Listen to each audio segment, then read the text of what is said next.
Hello, everybody, and welcome to Taking Control, the ADHD podcast on rashpixel.fm. I'm Pete Wright, and right over there is Nikki Kinzer. Hello, Nikki. Hello, Pete. How are you today? It is a fine day. The sun is shining. The air is crisp. It is fall. We have exactly 27 more minutes before the rains come. I know. Yeah. We're just grim. Like, for Oregonians, that's a big deal. Everybody go outside for 27 minutes. Oh, totally. Because are you going to make it? This October is the best month. Yeah, it's so beautiful here. And you'll notice, I'm kind of a fall. You know, once the beard comes out, the colors, everything just sort of, I go into the fall, and I love it. It's my favorite. It's my best sweatshirt month. And then it's the race to Halloween. Do you get a Halloween that isn't raining? And it's just a gamble every stinking year. So it is. It's a gamble. That's where we are. But we are certainly very lucky to have had a very mild fall compared to so many others around the country, around the world that are struggling with some incredible weather events. So our thoughts to everybody, in particular our own listeners who are struggling with weather events and rebuilding. We are our hearts go out. It's been a tough season. We are going to be talking about ADHD strategies. In particular, how do you go about practicing your ADHD strategies? Lots to talk about there. Before we do that, head over to takecontroladhd.com. Get to know us a bit better. You can listen to the show right there on the website or subscribe to our mailing list, and you get an email each week when a new episode is released. You can connect with us on Twitter or Facebook at Take Control ADHD. And you know what's great is Patreon. And let me tell you why. Patreon is a place where you can support us with a few bucks a month and get access to all kinds of great community features in the ADHD community. And I'll tell you why these features are so great this morning, the things that I'm very excited about. Number one, community members are putting together a session where many of us can get together and watch together in this tool called Rabbit. You know, you put together you put together like a Netflix link or a YouTube link, and you can watch videos together in a community with a community chat. It's very, very cool. And we're going to do that with some of the ADHD Expo videos that have come up that were very impactful to some of our community members. So they're putting together this schedule for collaborative watching of ADHD. I am blown away by how cool that is, and I signed up immediately. Really cool. That's happening this week. You know what else we have now? Don't know if you knew this. What? We have a book group. I know. You know, we have a book group? I did see that. I didn't do it, but I signed up. You bet I did. I'm very excited about that. The book group. They put it up on the Goodreads. If you're a Goodreads fan, there's now a book ADHD book group that is managed through our Discord community, and you get access to that Discord community by way of becoming a patron. So give it a shot, in addition to all the other stuff, like joining these live streams and being able to hang out and hear how Nikki loves crisscross, and she loves to jump around. And you get to hear those kinds of things in our live stream when we record this podcast each week. Please consider supporting us. If any of those things, crisscross or anything else that we've said over the last 8 years on this podcast has moved you, has helped you learn in any way, shape, or form, we would love to see you there in the book group, in the watch parties. They're great at patreon.com/the ADHD podcast. Thank you so much. Okay, Nikki Kinzer. Wow, I'm so impressed how smoothly you get through that. Like, I don't even think you even took one breath. You were just talking. I just talked. Is that too much? It was too much talking. I should have taken a break. Is what you tell me I did too fast. No. And now I'm judging myself. Thank you. I am not judging. I'm giving you a compliment. Well, I appreciate it. Thank you very much. I'm awesome. fueled by coffee and pumpkin bread this morning. That is my morning treat. And that's what helps me get through long sentences is coffee. I love pumpkin bread. Pumpkin bread. 'Tis the season. Pumpkin bread's my color. So can we talk about your jam. Can we talk about practicing ADHD strategies? I want to hear, first of all, where this came from, because we've been talking about strategies and things over the last couple of weeks. 8 years. Also 8 years. A couple of weeks and 8 years. Where did this come from? Well, this actually came from a client of mine who was trying to survive one of the ADHD telesummits in the summer. And I say trying to survive because these telesummits are fantastic. There's all these experts that come and talk about subjects, and they're usually, depending on the telesummit or the expo or whatever it is that you've signed up for, it can be anywhere from like 9 minutes to 15 minutes. They're usually pretty short. But you get a lot of information at once. You get a lot of information on different topics at once, and it can be extremely overwhelming. So we're talking about some of these things that she's learning, and she was just really confused. I don't even know what to do with this stuff. And I think a lot of people feel that way, probably after even listening to us, right? Oh, great. Is it so ironic that these tools that are out there purportedly to help you end up definitely making things worse? Confusing. For a time. Yeah. Yeah. Yes. And so much that I want to have you and I at some point look at our inventory of topics and how to even organize it better on the website, because it's very confusing and overwhelming. So yes, people listening to podcasts, going to seminars, reading blog posts, those videos, those great videos from Rick Green, ADD and Loving It, so much great information, but what do you do with it? Sounds like a great idea, makes sense. I'm going to do this later, but then you forget about it. Right. Yeah. Very true. Yeah. Until the challenge comes back. Yeah. And then you're like, oh man, I know I had a strategy about that, but where did it go? So completely normal. And she had asked me if I had any kind of worksheet that might help her figure out how to practice a strategy. Well, at the time I didn't, but I was like, that is a great idea, and I'm going to design one. So I did it. I designed it for her, but now it's, now I want to give it to the world because I think it's really, it's not valuable, but it's valuable. Useful. Well, it's valuable and it's useful. Yeah. Thank you. This is useful. So a couple things that we want to do here is we want to capture the information, but then we also have to practice the information that we capture. So let's talk about how to capture it first. Yeah, that's a tough one too. And I guess I just want to start with just one point. Yes. As somebody who often falls into the trap of, I don't know how to do this thing, but the one thing that I do know how to do is listen to other people talk about this thing. So I'll just listen to a lot of other people talking about it, right? That's a trap. And you feel like you're in control if you continue to engage in learning new stuff. And so I guess I just want to say, don't worry so much that you're not learning new stuff when you're in that mode, because at some level you are learning new stuff, even if you don't actively practice the skills of that you're taking in, or practicing the skills of capturing. You're getting something. So give yourself a little bit of a break. Don't feel bad about engaging in new material, because that's a good thing. That's a really good thing. So that's just, That's a very good point, because I think that's so true. It's still coming into you. It's still subconsciously there, and that's a really good point. Right. I like that. All right. So capture.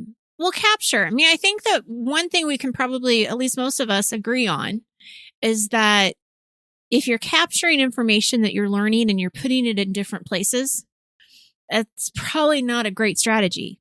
It's going to be hard to remember where did I put this down? Where did I write this? And was it from this record? I mean, so we know that this doesn't work. So let's eliminate capturing things in different places.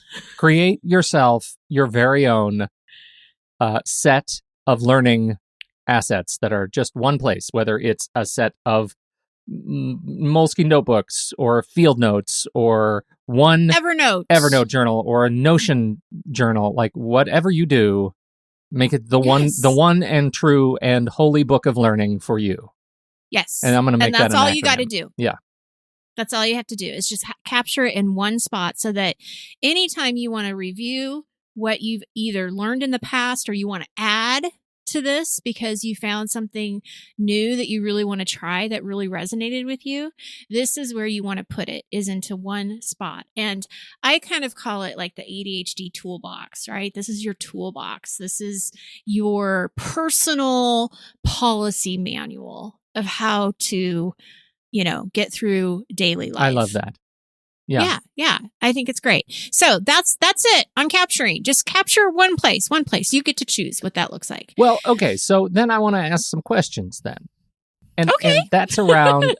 So now let's just say you're all in on capturing in one place. You have one Evernote journal or something. How do you or you one bullet journal? Let's say you have a nice Bujo going, and now you have all this stuff in there, but also you have ADHD. And so even if it's all in one place, how on earth are you going to be able to find what you need when you need it? I'm really glad that you said that because I left off a really big important thing here. And yeah, well, I'm the seguer in chief. So I'm really glad that you're here to see that.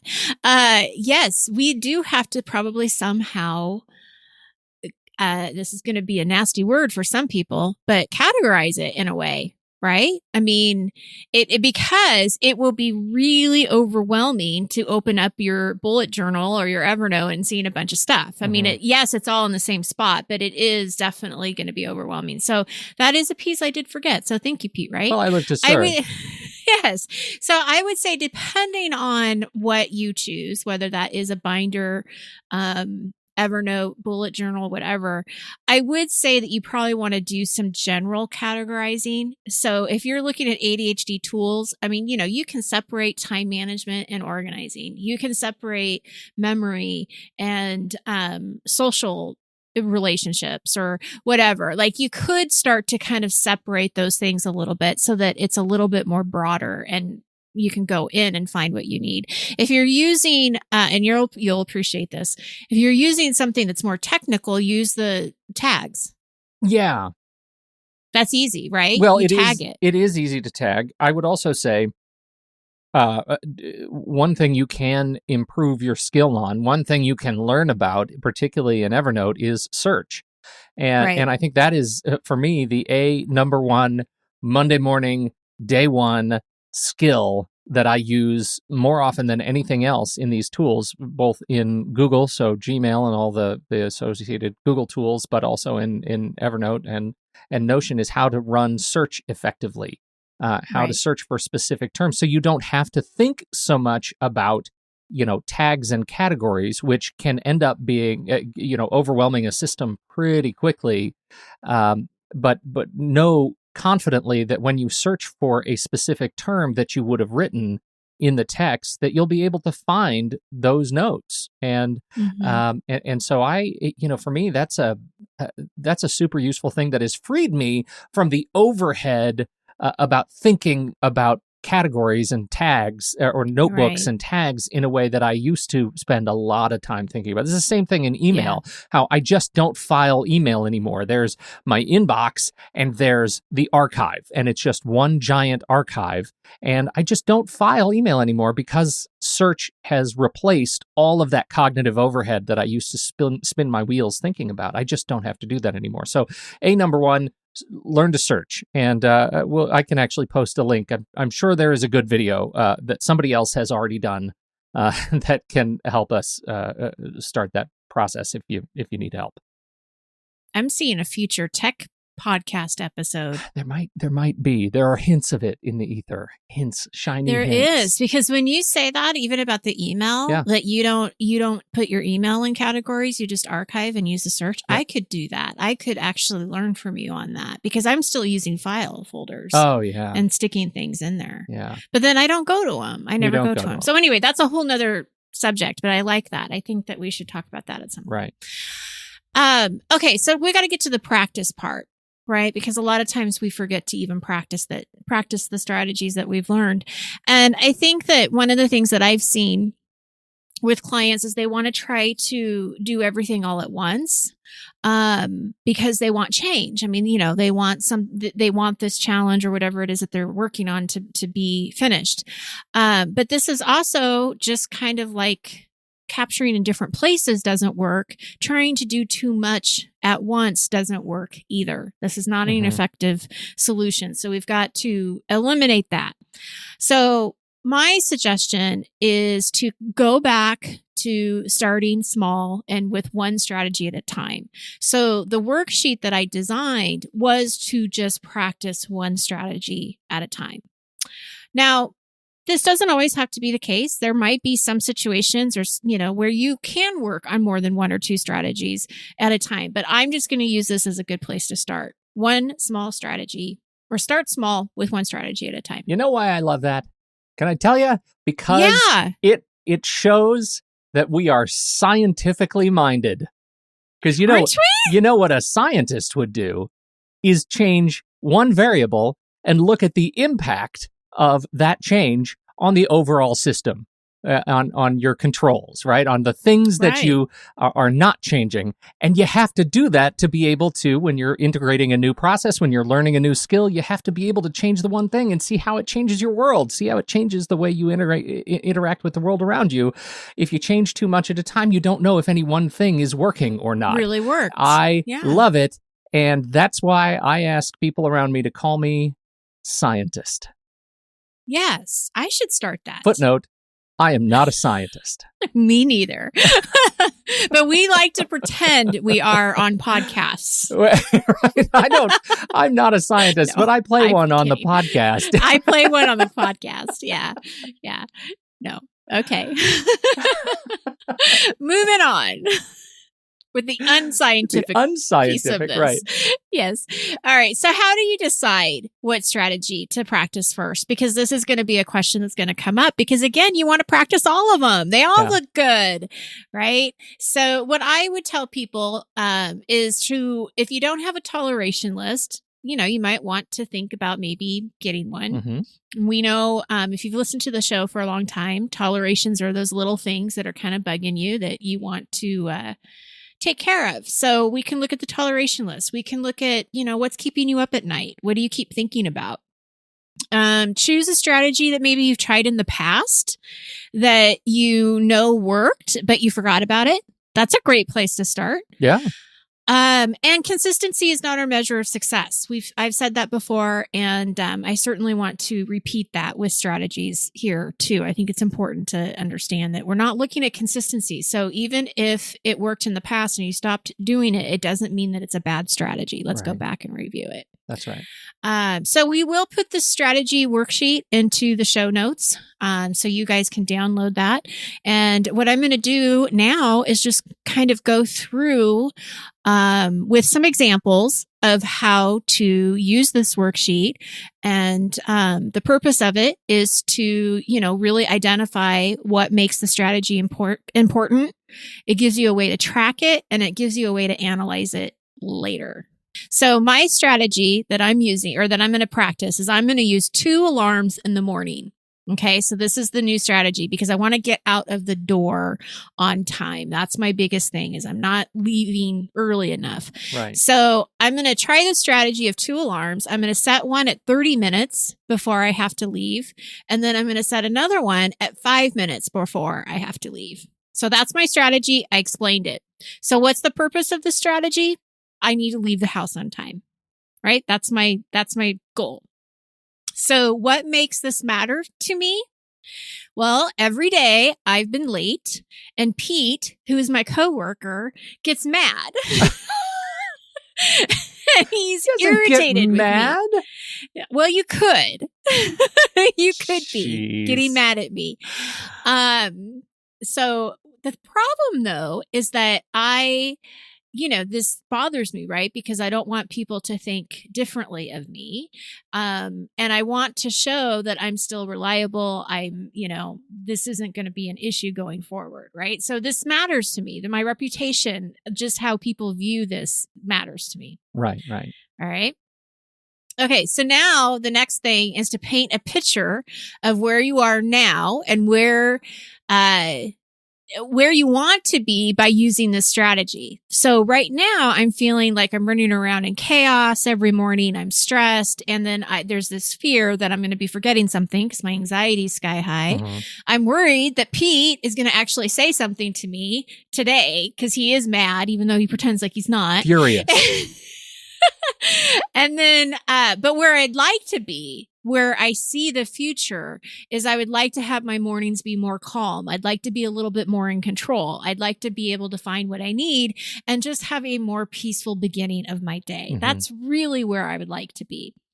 So how am I going to know that my strategy is working? I'm not going to be late anymore. And Pete's not going to growl at me. That's true. Yeah. So what could potentially get in my way of making the strategy work? Well, it's going to be the unexpected things that are going to get in my way, especially with kids and Pets. animals in the house. Kids and animals. There you go. Okay. Yeah. So these things could definitely get in my way. What can I do to prevent these roadblocks? Quite honestly, I'm not sure. So that's how I'm answering it. I don't know. I don't know how I'm going to prevent that. What can you do to make this strategy more fun and engaging? This is important for the ADD mind, right? We want to be engaged in our strategy. So what I'm going to do with this particular alarm thing that I'm trying is I'm going to use 2 different alarm sounds. So one's going to be, at 30 minutes and one's going to be at 5 minutes. And then I'm going to play a game with myself to see how many days in a row I can actually show up on time. So it's like an internal game that I'm playing. Little life hacking you're doing there. Little life hacking. Yeah. All right. So when do you plan on doing this strategy? I'm going to start next Monday. But in this, you would also say, I'm going to do this every morning at 6, or I'm going to do this. Right.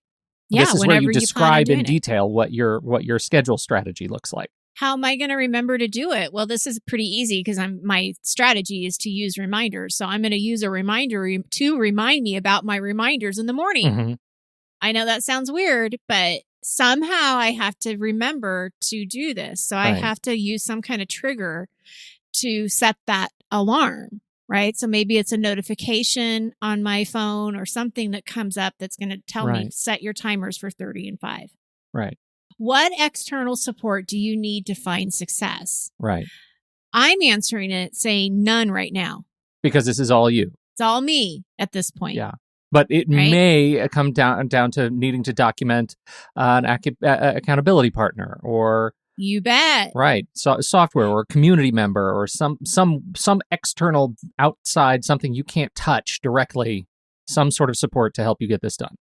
You bet. Absolutely. It may even come to me, right? You may even have to come to Pete and say, Pete, I need you to do something for me to help me so that this is the Jerry Maguire accountability partner, right? Help me help you.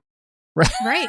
Right. Yeah. Okay. Yes. Okay. What I love so much From about one scientist to another. Scientific minds unite. Yes. Look, the first 2 pages of this all seem to me very sort of journal focused. Like we're going in here and we're doing some very reflective and introspective. And you're not, I gather this, you're not doing this every day. This is not how you sit down and assess it. This is focusing on something you want to change. And then we get into the daily stuff, right? And you want to practice it. Right. So then there's this tracking calendar of where you can check off each time that you do the strategy, and then you can write notes about how it worked that day. Right. So that's really a nice feature, right? Because now you're practicing the strategy and you can write down sort of how it's going. And that only has to be like a week or so. It doesn't have to be long. And you don't even have to do it every week. I mean, every day of the week, but it's just a way for you to kind of check off that you're doing it and it seems to be working. Right. So then after you've practiced it, it becomes this analysis, right? We want to come back and say, okay, what did you learn this week?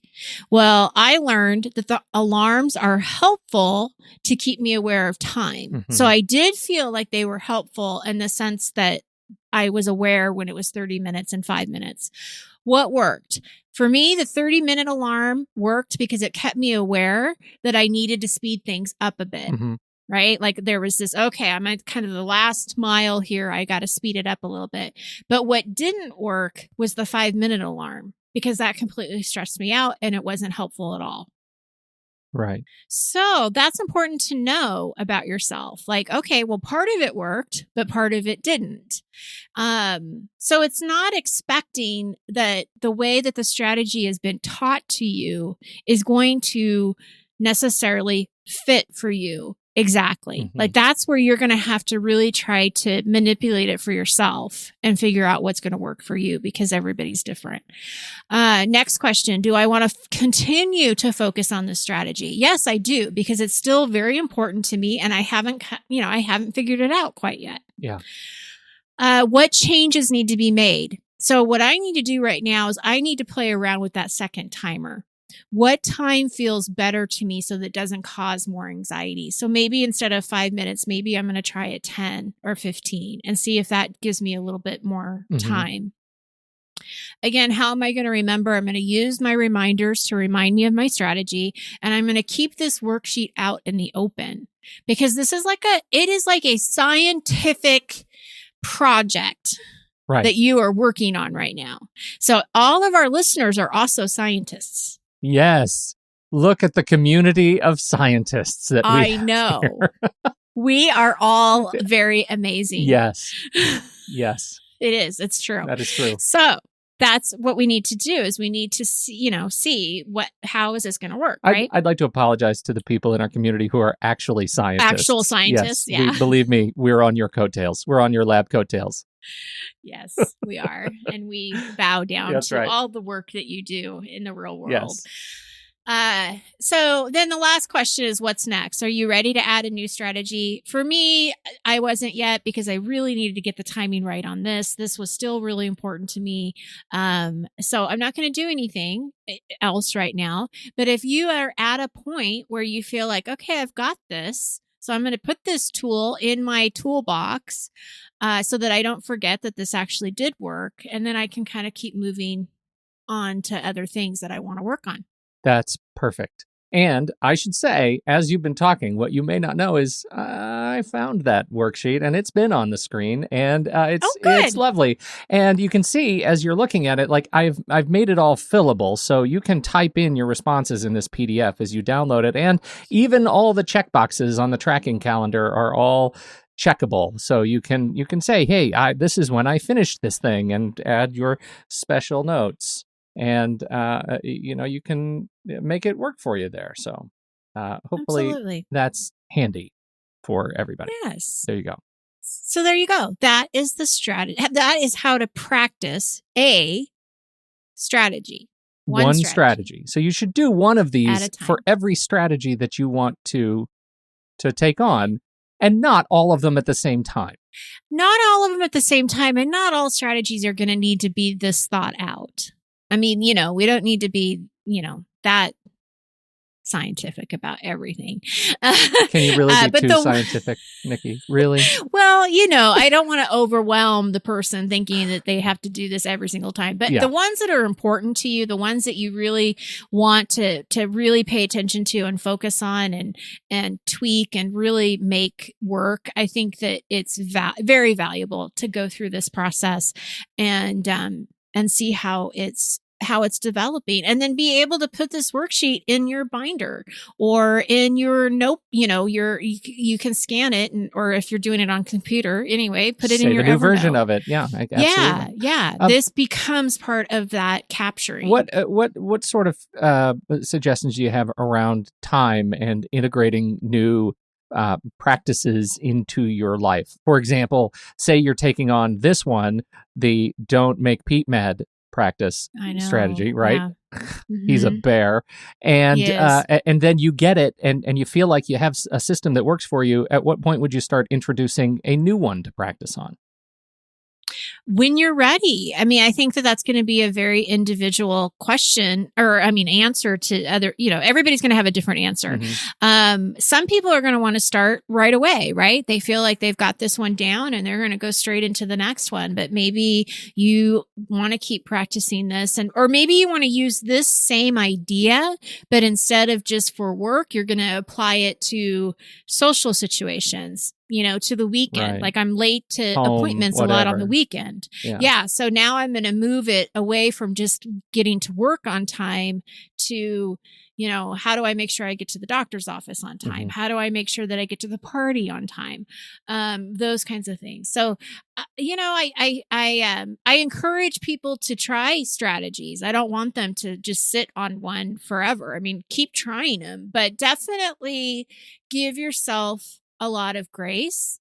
And remember that your ADHD is there. It's going to get in your way, and accept that and be okay with that and just keep moving forward. Like it doesn't have to, it doesn't mean the strategy didn't work. It doesn't mean that you're not working. You got to just I think the acceptance around the ADHD part has to be there as well. And there'll be a time where it just gets easier to do this thing, right? And there'll be a time where you're doing it because it's ingrained into your routine and not because you have the schedule out in front of you and you're tracking it every day, right? And I think that's when you feel like, because the greatest challenge that you have with this, I feel like I've experienced, is that when you do something and you feel like you've got it every day, but it's still kind of work, and you introduce something new, it's way too easy to forget the thing that you just practiced, right? It's way too easy to supplant one new thing with another new thing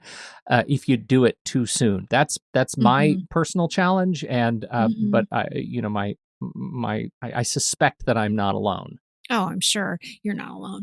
The other thing I was thinking too, a good area of where you could use this worksheet is, like, say you have an evaluation, from your boss, or if you have like 360 reviews and they're coming from everywhere. And if you notice that there's a pattern, of maybe communication, like that they, they want you to be more clear, or I don't know, something about communication, then you could zero in on a couple, on a communication strategy. So you can research it a little bit. You can figure out, like, where do I need help, and what am I doing good? Because we never want to forget that. What are my strengths? And then how could you practice something that's fairly new to you, right? Because we do talk about time management a lot. People know to use alarms, but people don't necessarily know how to work on their communication because that's not, spoken as much. Or memory. We don't talk about memory as much as we do about organizing and all that stuff. So I think that something like that could be, this worksheet could be very helpful. Absolutely. I think that's super useful and a great way to kind of expand your bag of tricks in different contexts, especially work. It'll make you look good to come in with something like this. That's really great. Great conversation, Nikki. Great tool, and we will put that in the show notes. We'll also make sure to drop that link in the Discord community so people can grab it directly. No hoops. If you are a patron at patreon.com/the ADHD podcast, there are no more hoops. There's just no hoops. You are hoopless. You're a hoopless. I think it's already in Discord, actually. Scientist. Wandering. Yes, if you're you're like Kung Fu. Yeah. You're a scientist. Thank you, everybody, for downloading and listening to this show. We sure appreciate your time and your attention. On behalf of Nikki Kinzer, I'm Pete Wright, and we'll catch you next time right here on Taking Control, the ADHD podcast.